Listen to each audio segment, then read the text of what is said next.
স্বৈরাচার মুক্ত বিজয় দিবসে মানুষের ঢল নেমেছে বলে মন্তব্য করেছেন বিএনপির স্থায়ী কমিটির সদস্য মির্জা আব্বাস। সকালে বিজয় দিবস উপলক্ষে শহীদ রাষ্ট্রপতি জিয়াউর রহমানের সমাধিতে শ্রদ্ধা নিবেদন শেষে এ মন্তব্য করেন তিনি।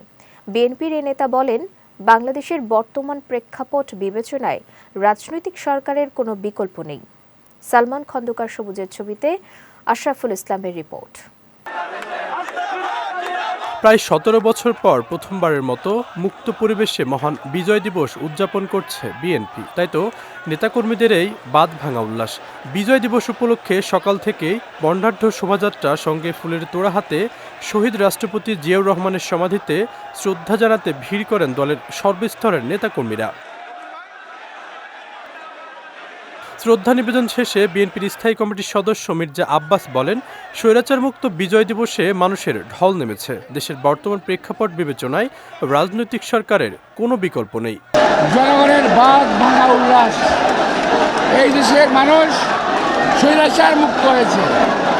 এই দেশের মানুষ চায় এক স্বৈরাচার মুক্ত হয়ে আমরা যেন আরো কোনো স্বৈরাচার রাতে না পড়ে যাই। এই দেশের মানুষ ভোটের অধিকার চায়। যতক্ষণ পর্যন্ত নির্বাচিত সরকার না আসবে ততদিন পর্যন্ত এই সমস্যার কোনো সমাধান হবে না। এদিকে সকালে জাতির উদ্দেশ্যে দেয়া এক ভাষণে নির্বাচনের রূপরেখা তুলে ধরেন অন্তর্বর্তী সরকারের প্রধান উপদেষ্টা ডক্টর মোহাম্মদ ইউনূস।